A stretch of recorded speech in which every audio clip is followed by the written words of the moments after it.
Muy buenos días, ¿cómo están todos ustedes? Bienvenidos como todos los martes a Mirada Política. Vamos a estar hablando de todas las contingencias que nos ha dejado la última semana y por supuesto, no solamente hablar del mes que se cumple hoy día del plebiscito de salida, donde el rechazo triunfó con ese contundente 62%, sino que también de todos los debates económicos que se dan en una especie de crónica de recesión anunciada. Para toda esta conversación nos acompaña como siempre nuestro editor general, Benjamín Blanco. Benja, ¿cómo estás?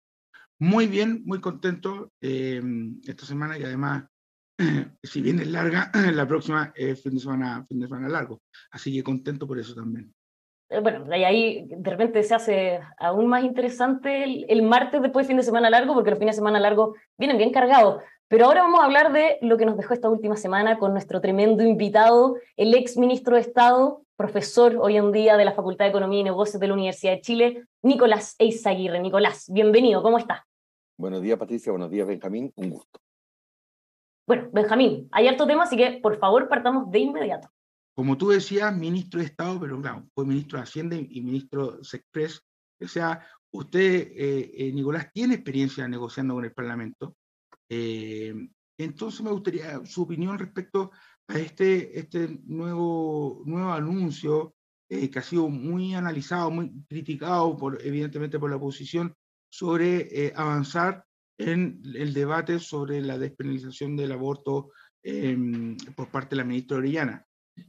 ¿Por qué le pregunto en su calidad de ministro? Porque algunos creen que lo que apunta al gobierno es tener otro terreno para negociar en un momento en que está ya la tributaria, está la previsional, está el proceso constituyente, y a veces, si es que se plantea otro terreno de negociación, ayuda a que se destraben algunos mientras se traban otros. Entonces, ¿qué opina usted sobre ese anuncio? Bueno, yo no conozco los diálogos internos dentro del gobierno, pero cuando yo fui Sexpress, en que acuñamos la frase de realismo sin renuncia y ponerle orillas al mar, siempre nos pasaba que no obstante que estábamos tratando en ese entonces de priorizar sobre todo la reforma educacional, también a propósito de lo que usted señala, la interrupción del embarazo en tres causales, y habían otros proyectos que eran como proyectos, digamos, madre. Pero los partidarios del gobierno y los distintos ministerios tenían sus agendas y muchas, la comunidad LGTB, por ejemplo, o la libertad de culto, etcétera, etcétera, presionaban por tener sus leyes y de repente, digamos, surgían algunas leyes adicionales que no siempre se imbricaban bien con lo que estábamos tratando de lograr. Yo creo que es uno de estos casos. Ahora, la ministra Vallejo aclaró que estos son diálogos y creo que la sociedad necesita madurar estos temas, pero si usted me pregunta a mí, no era el mejor momento. Y quizá, porque sí, hay un cierto consenso evidentemente la oposición, pero en parte el socialismo democrático, de que no era el momento, quizás lo que se buscaba era una señal de reforzar el programa, en el sentido de recordar de que los contenidos del programa se van a ir cumpliendo más allá del resultado del plebiscito, y a lo mejor era una señal más bien de consumo interno para los propios. Como le digo, eso es una posible interpretación, pero mi experiencia de gobierno es que las cosas no son tan pensadas como lo que usted sugiere, sino que son más bien presiones que también están adentro, que de repente, digamos, avanzan por sus propios pies y que después toca intentar coordinarlas con las otras. Y en este caso, le digo, no me parece que era el momento para plantear este tema. Nicolás, yo partí del programa recordando que hoy día se cumple justamente un mes del plebiscito de salida, del triunfo del rechazo, y el presidente Gabriel Boric ha tenido distintas lecturas de lo que pasó ese 4 de septiembre, desde el tema de las velocidades, en las que está el pueblo y en las que está uno también, pero incluso con todo lo que tiene que ver con las pulsiones identitarias, las banderas que se defendieron dentro de la convención. ¿Usted, de todo lo que ha dicho el presidente, percibe que ya aquilató, ya decantó lo que pasó en el plebiscito? Bueno, yo creo que todas las chilenas y chilenos estamos decantando porque fue un resultado epocal, digamos. O sea, quien no quien diga que lo tiene todo claro ya es que ha pensado poco. Yo le puedo decir que yo no lo tengo todo claro ya. Y creo que el mensaje fue súper contundente. Mi sensación, hay distintas cosas, porque, por ejemplo, se le ha criticado un poco al presidente esto de no ir adelante de la ciudadanía, como que hubiese una especie de élite más iluminada que más tarde o más temprano. Eso no es así en todos los temas. Los países tienen idas y venidas en distintos temas, pero hay ciertas cosas que, si usted mira hacia atrás,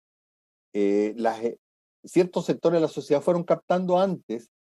Por ejemplo, este tema del aborto, aunque en Estados Unidos ha habido un retroceso, pero en general uno diría que hay más tolerancia en el mundo respecto de este punto que lo que había hace 30 años atrás. O pensemos en los derechos civiles, pensemos en una cantidad de cosas que uno sabe que más tarde o más temprano van a terminar las cosas caminando hacia allá, pero todavía pueden estar insuficientemente discutidas en la sociedad. Hay otras, por ejemplo, los temas socioeconómicos, cuánto Estado, cuánto mercado, donde nadie ha clavado la rueda de la fortuna y los países van hacia un lado, van hacia otro, y por tanto no es que unos estén adelantados, sino que posiblemente no es claro cuál es la opinión de la ciudadanía al respecto.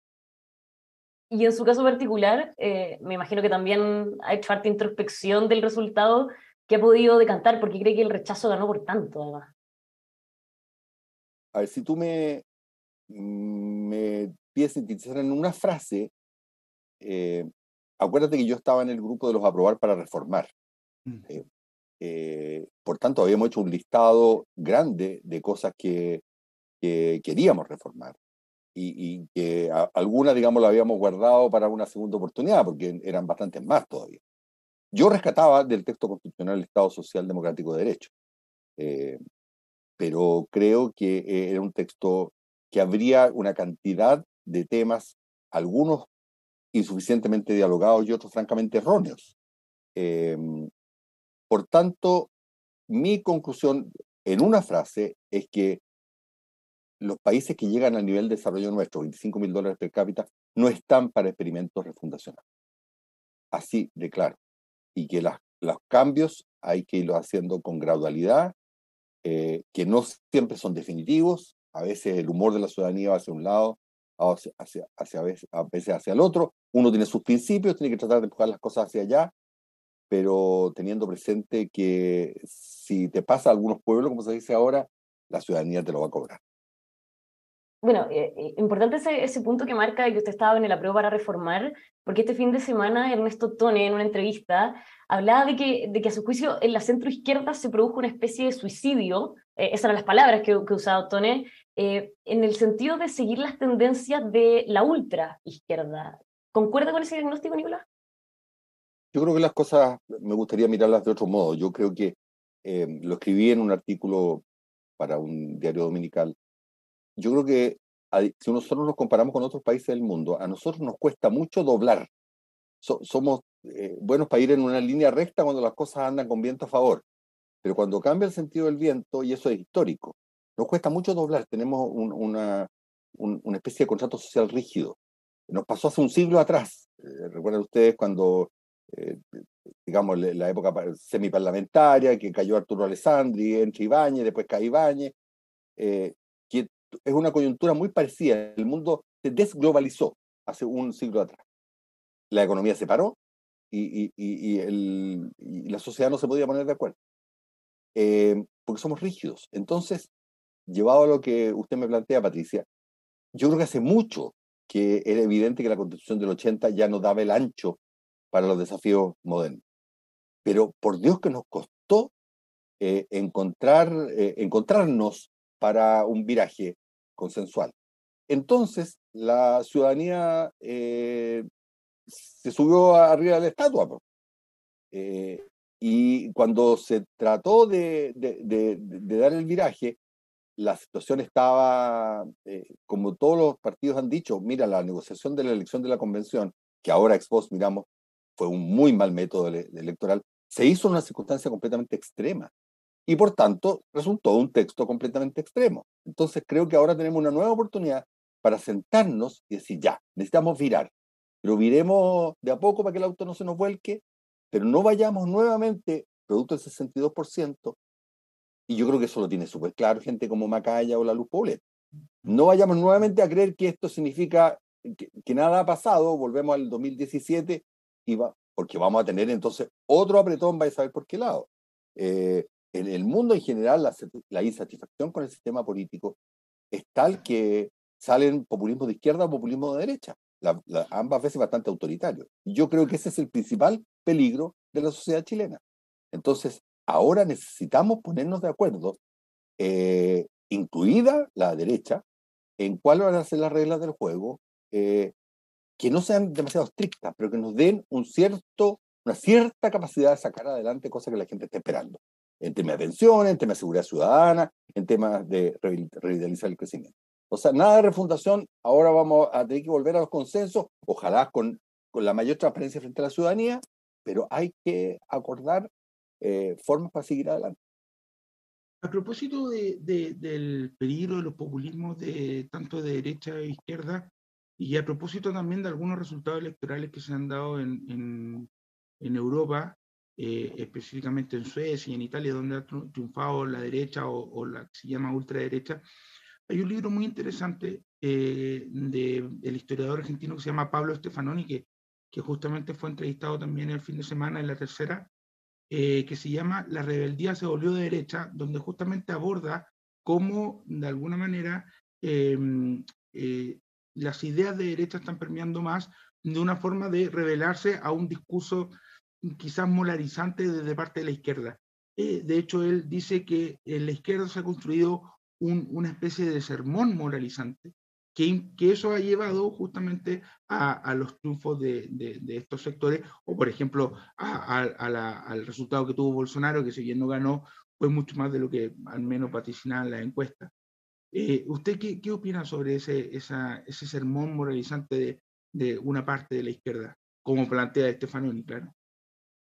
A ver, lo que yo creo, Benjamín, es que la sociedad se ha hecho tremendamente más diversa y la revolución de los medios de comunicación. Usted sabe que históricamente se produjeron grandes convulsiones en Europa cuando Gutenberg difundió la imprenta. O sea, la revolución de las comunicaciones hace que la gente digamos, se comunique y se establezcan nuevas demandas que al sistema político le cuesta mucho procesar. O sea, tenemos una crisis contemporánea de la democracia representativa. Eso hace que los discursos facilistas, tanto del populismo de izquierda como del populismo de derecha, que ahora parece en boga, penetren, porque la gente se frustra.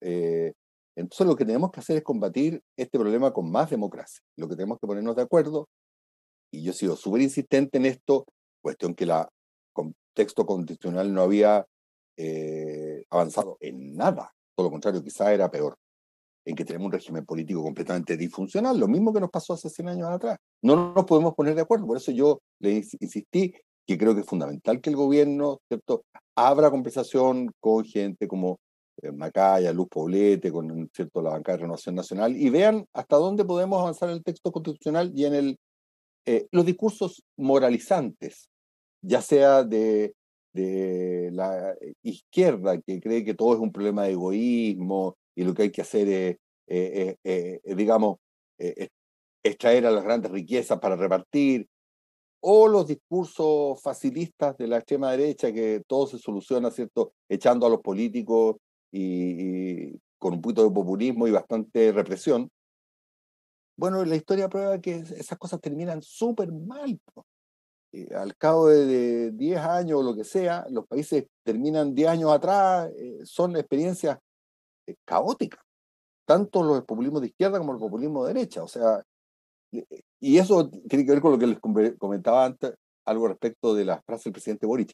Nadie tiene clavada la rueda de la fortuna, o sea, nosotros podemos, como país, podemos involucionar. Ya lo hicimos en buena parte del siglo XX. O sea, si no nos ponemos de acuerdo, puede que otra vez nos vayamos a la medianía de la tabla de América Latina en términos de progreso y desarrollo institucional. Entonces, ahora es cuando entendamos que si no nos ponemos de acuerdo, los facilismos de izquierda y de derecha van a ser los que van a ser escuchados. Justamente uno de los problemas que ha manifestado el gobierno, el Ejecutivo, es lo que se viene a llamar como las dos almas, pero en simple que son estos dos bloques que construyen el oficialismo, la Prodignidad y el socialismo democrático. Poco a poco han intentado ir construyendo confianza, se avanza, se retrocede, pero ocurre que mientras avanza, de vez en cuando aparece una voz de la Prodignidad que carga contra los 30 años. Se puede construir esa confianza, se puede llegar a tener ya no un conglomerado único como en algún momento se proyectó o se quiso, pero al menos construir algunas confianzas más acabadas. Bueno, a veces el mejor remedio de todas las enfermedades es la realidad, ¿no?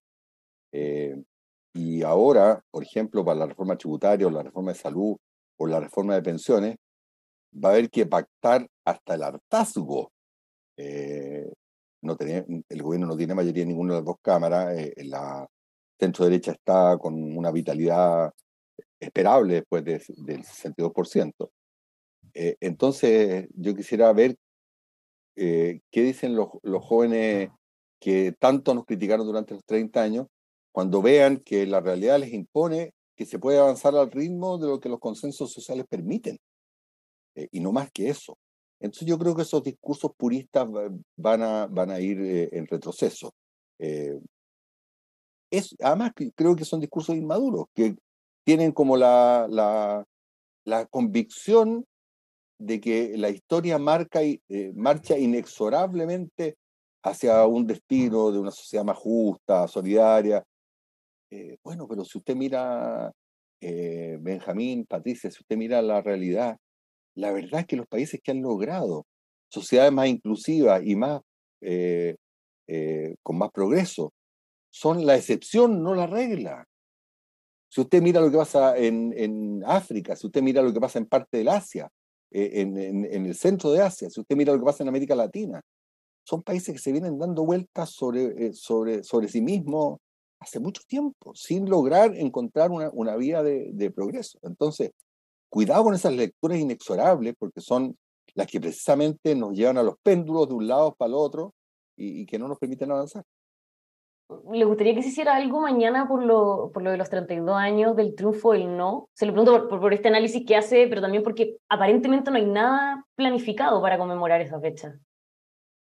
Mire, no estoy en la primera línea del activismo político, así que no les sé decir si hay algo planificado o no planificado, pero veamos que ustedes son muy jóvenes, pero en esa época también la cantidad de fuerzas políticas que decían que de triunfar el no, esto es el principio del fin, que el comunismo internacional nos iba a devorar. Bueno, por suerte el grueso de las posiciones más moderadas se impusieron y ¿quién puede dudar de que hoy día estamos a años luz de distancia en todos los términos sociales, culturales, económicos, de lo que estábamos en el año 88? Entonces, ojalá ese triunfo el no sea avanzar, pero con moderación, con A consenso. propósito, a propósito de los 32 años y mañana que se cumplen el 5 de octubre, hay un libro que hace poco salió que se llama La historia oculta de la década socialista, que en resumen engloba los 6 años del gobierno de Lago y los 4 años del primer gobierno de la ministra, o sea, de la presidenta Bachelet.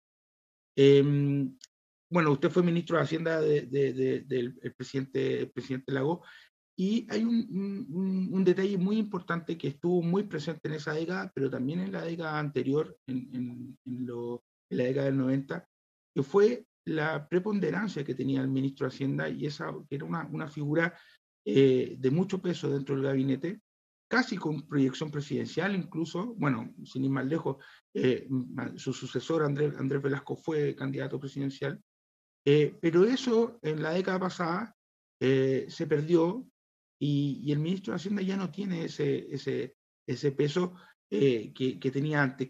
¿Cómo lo ve usted? Lo veo relacionado con lo que les comentaba hace un rato atrás. Eh, Chile avanza muy bien con viento a favor y en línea recta, Mm. pero cuando tiene que virar un poco, tiene problemas.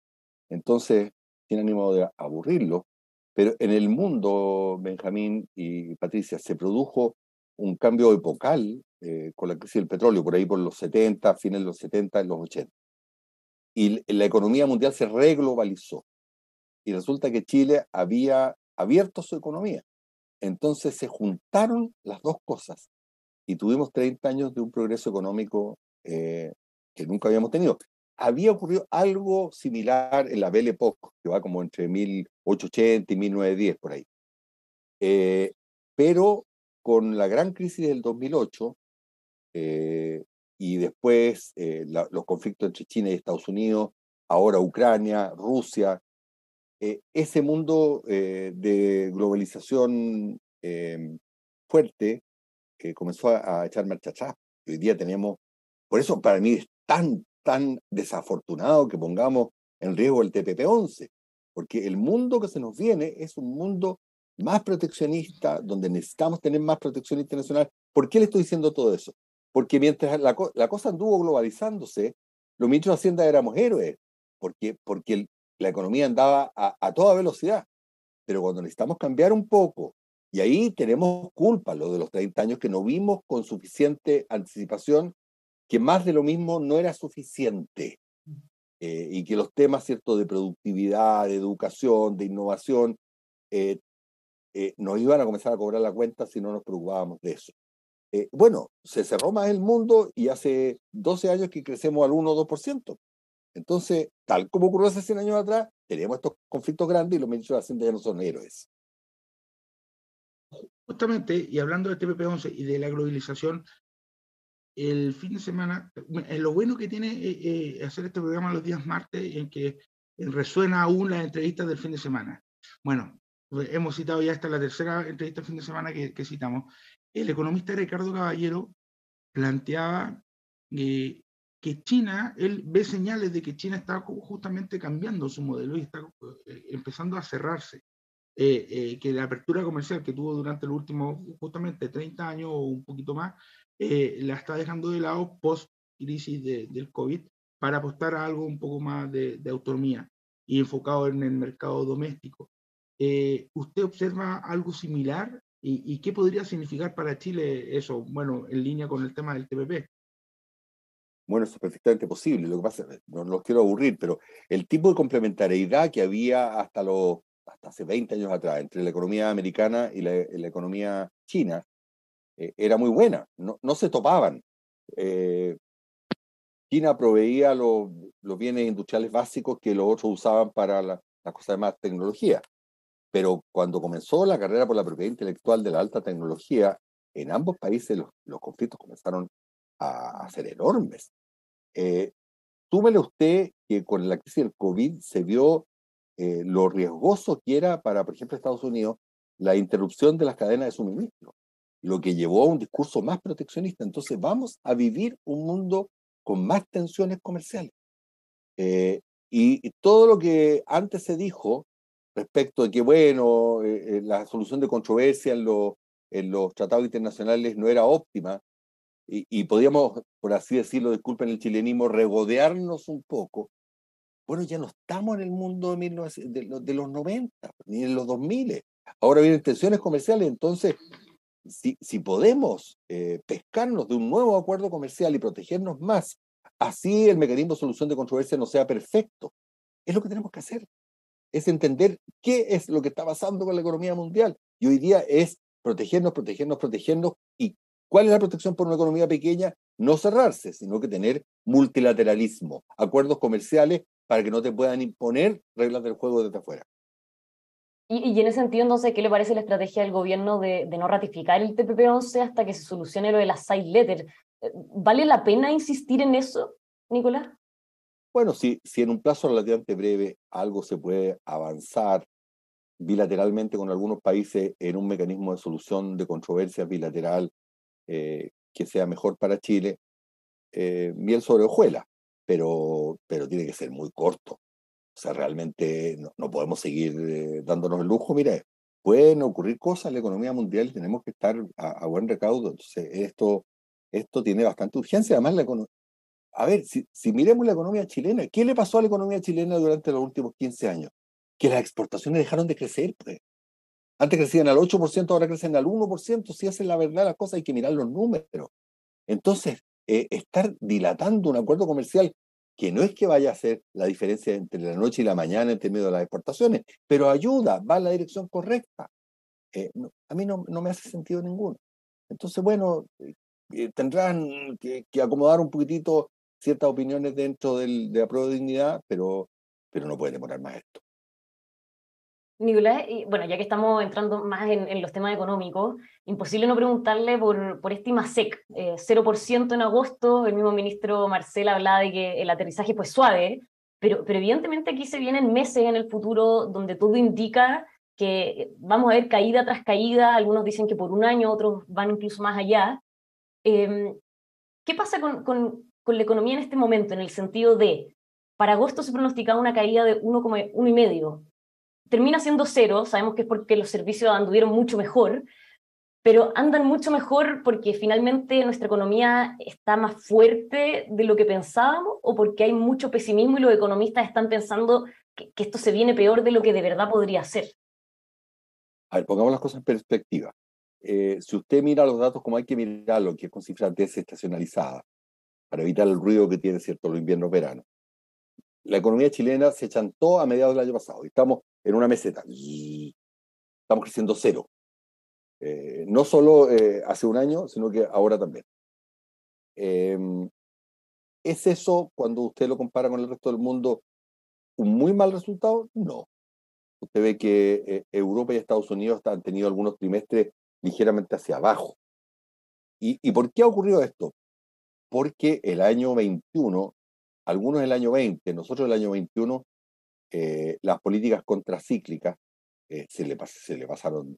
O sea, aquí estamos viviendo lo que hizo el gobierno de Sebastián Piñera el año 2021, más la cosa de los retiros, a la que yo estuve opuesto siempre. Entonces se nos pasó la mano. Y como ha dicho el ministro Marcel, bueno, tú tienes que enfriar un poco la economía, no hay vuelta. Pero estamos con tasa de interés de 2 dígitos, pues, Patricia. O sea, no es que estemos o sea, estamos plano porque tenemos inflación, no porque no podamos crecer, pero hay que no podemos poner la carreta delante de los bueyes. O sea, tiene que menguar la inflación, tal como le está pasando a Estados Unidos, tal como le está pasando a Europa, para poder retomar el crecimiento. Y vamos a tener que, por un tiempo, soportar un crecimiento muy bajo. Y en Es ese contexto, inevitable, hay que pagar la cuenta del sobrecalentamiento anterior. Pero yo pienso, estoy un poco más optimista, dependiendo de lo que pase con la guerra, que es muy importante, porque eso va a tener todo que ver con las presiones de costo, por un lado. Pero si las cosas del comercio internacional, en el tarifaje, etcétera, etcétera, andan más normal, uno debiera ver una cierta tranquilización acá y en las economías maduras del tema de los precios y poder retomar hacia mediados del próximo año el crecimiento. Pero todavía el jurado está deliberando en el sentido que no sabemos cuánto nos va a costar aplacar esta inflación que a la gente le pega tanto, ¿no? Justamente a propósito de la inflación, y cito de nuevo a Caballero, pero esto ayer en un seminario que realizó y que justamente también transmitió en TV, él decía que lo que tenía que hacer la Fed directamente es destruir riqueza para poder controlar la inflación, al menos en Estados Unidos, pero que también era extrapolable a otros bancos centrales. Es un poco ruda la frase, pero ¿hay alguna otra manera menos dolorosa como para frenar la inflación?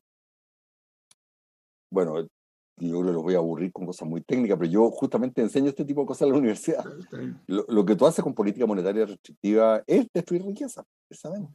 Le está haciendo caer el valor a los activos. Las cosas valen menos. No solo valen menos los tomates y las paltas, sino que valen menos las casas, valen menos las máquinas, eso es lo que haces. Y las tasas de interés de Estados Unidos ya están llegando al 4%, yo creo que van a seguir subiendo un poco todavía. Acá estamos con 2 dígitos. O sea, esto yo no lo veía desde el año 90, en que entré al Banco Central, me acuerdo, y pusimos una tasa de interés de 9,7, me acuerdo como si fuera hoy. Hoy día estamos más arriba de eso. Entonces, el punto es que tú tienes que controlar el gasto. Y la forma de controlar el gasto con política monetaria es, Benjamín, tomando tus palabras, destruir un poco de riqueza. Y a propósito Ojalá de sea gasto, riqueza y no empleo. Ese es el tema que los economistas, digamos, transpiramos tratando de descubrir cómo. Cuanto más Bueno, riqueza destruya rápido, posiblemente menos empleo. Si te bueno, demoras mucho, lo terminas con empleo. ahora la nota principal que tenemos en el sitio de MOL es justamente el ministro Marcel con una entrevista que dio en la mañana en una radio donde dijo, estamos relativamente lejos de la tasa de desocupación de 2 dígitos.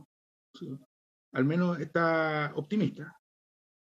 Bueno, eso es lo que te decía. Si tú comparas lo que le ha pasado a Chile con lo que le ha pasado a Estados Unidos o Europa, nosotros pescamos una meseta desde mediados del año pasado.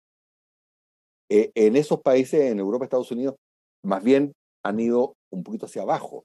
O sea, en términos de actividad económica, empleo, no nos ha ido particularmente mal, pero el jurado está deliberando. Yo no sé cuán difícil se va a poner la inflación hacia adelante y si para controlarla, en vez de seguir en una maceta, vamos a necesitar caer o no. Usted marca el punto, Nicolás, de la importancia aquí de la actuación de la política monetaria, pero que también tiene que ir de la mano de la política fiscal. Y ahí, ¿cuán acompañadas ven que están pensando en este presupuesto del año 2023 que presentó el gobierno con un crecimiento del gasto del 4,2%? Muy buena pregunta, Patricia. A ver, yo creo que las tareas del año 2022 están, desde el punto de vista macroeconómico, están hechas de manera sobresaliente. O sea, el ministro Marcel nos informó, ¿cierto?, que es posible que este año tengamos superávit fiscal, aunque ya como usted anticipa, para el 2023 se proyecta déficit nuevamente. O sea, que paramos la curva de los excesos y que se consolidaron las finanzas públicas, no hay duda. Y sobre todo de cómo veníamos el 21 con un desequilibrio total. Ahora, en el presupuesto, ¿cómo lo expreso de forma simple? Hay una apuesta, porque cuando usted incrementa los gastos en 4,2%, lo que está diciendo es, yo espero que el ciclo contractivo para abatir la inflación se expire hacia comienzos del 2023. Y ahí el problema nos va a cambiar para el lado contrario, y es cómo reactivamos, porque ya sujetamos la inflación y reactivamos, y por tanto la inversión y todas esas cosas que están en el presupuesto público ayuda a la reactivación que se produciría una vez que se controlen los precios. Ahora, si la inflación sigue mal y el Banco Central sigue apretando las tasas, posiblemente el presupuesto van a tener que ejecutarlo con lentitud, porque no pueden estar para lados contrarios, ¿cierto? Pero la apuesta dinámica, que yo creo que es correcta, que ha hecho el ministro Marcel, es que digamos, esta sorpresa inflacionaria se absorbe en los siguientes, improviso, 6, 8 meses, y que después, y así es la economía, cambiamos de la noche a la mañana el discurso de cómo controlamos la inflación a cómo reactivamos. Eso es lo que yo creo que se va a producir entre 6 y 8 meses más, y para eso el presupuesto está preparado. ¿Me expliqué? Perfectamente. Y bueno, nosotros vamos a estar atentos por nuestra parte a todo lo que pase y los datos que vayan surgiendo en estos meses en adelante. Nicolás, muchísimas gracias por habernos acompañado hoy día. Bueno, un gusto de conocerlos a ambos, Benjamín, Patricia. Hasta la próxima. Hasta la próxima. Benjamín, nosotros nos vemos Me el estoy próximo martes. autoinvitando. No, cuente con ellos. Sí. Muchas gracias y nos volveremos a ver, ya sea en este espacio, evidentemente en EMOL TV. Así que muchas gracias. Chao, chao. Benjamín, nosotros nos vemos el próximo martes, después del fin de largo que ya sabemos nos deja varias cositas.